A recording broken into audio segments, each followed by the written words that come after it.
রিতম আজ চলে এসেছি আবারও একটি ব্লগে। তো আজ ব্লগটা আমি শ্যুট করছি আমাদের পুকুর এবং বাঁধ থেকে। তো দেখছেন, এই দেখুন, এই হলো আমাদের পুকুর আর এই হলো আমাদের বাঁধ। দেখছেন, একটা গ্রাম বাংলার পরিবেশে একটা নীরব শান্ত শিষ্ট একটা যে পরিবেশ, তা দেখলেই বোঝা যায়। মানে ওই শহরের যে ওই কোলাহল তার থেকে অনেকটা। দেখছেন, এটাই হলো আমাদের পুকুর, আর এইটাই হলো আমাদের বাঁধ। দেখছেন, আর মাঝখানে এই সরু যে মেঠো রাস্তা, এই সরু মেঠো রাস্তা। আমি আজকে এখানে, এটা আমাদেরই বাঁধ এবং পুকুর।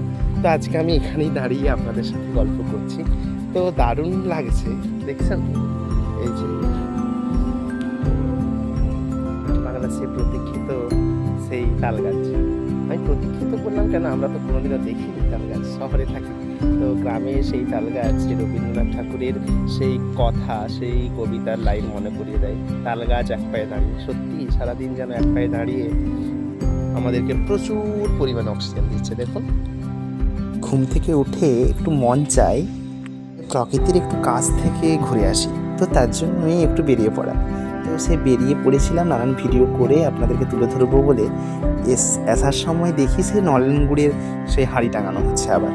তো এসে বসে গিয়েছি একদম চায়ের টেবিলে। চাটা খেয়ে আমি স্নান টান সেরে টিফিন করে বসেছিলাম। দিয়ে মা বললো চলে আয়, আমার রান্না হয়ে গেছে। তো আমিও রেডি। অ্যাকচুয়ালি আজকে আমি দেশের বাড়ি থেকে মেদিনীপুর যাবো, তো ওখানেই আমি থাকি।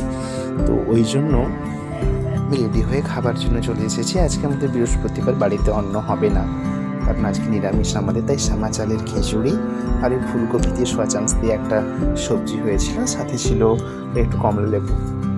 তো এই ছিল আজকের আমাদের লাঞ্চ। আমি লাঞ্চ সেরে বেরিয়ে পড়েছি আমি মেদিনীপুরের উদ্দেশ্যে। তো এই যে দেখছেন, এই যে রাস্তাতে যাচ্ছি, এই রাস্তাটা সত্যি খুব ভালো, দারুণ লাগে। মাঝখানে দুপাশারি যে জঙ্গল আর মাঝখানে পিচ চলে গেছে। এই যে পৌঁছে গিয়েছি আপনাদের সাথে গল্প করতে করতে। অলরেডি আমি এই শহরে কিছু ভিডিও তুললাম এবং আমার ওই সবজি কিছু কেনা ছিল, সেগুলো কিনলাম। তো আপনাদেরকে এটাই দেখালাম যে গ্রাম বাংলার পরিবেশ আর আমাদের শহরের পরিবেশ। গ্রাম বাংলা কত শান্ত একটা পরিবেশ, আর সেই তুলনায় শহরের পরিবেশটা একটু কোলাহল, একটু ঘিঞ্জি টাইপের।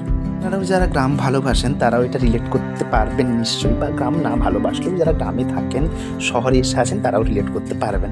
তো আজকের আমার ব্লগটা আমি আর বিশেষ কিছু বলবো না। আজকের ব্লগটা আমি এখানেই শেষ করছি। ফিরবো আবার অন্য কোনো গল্পে। ততক্ষণ আপনারা সবাই ভালো থাকবেন, সুস্থ থাকবেন। নমস্কার।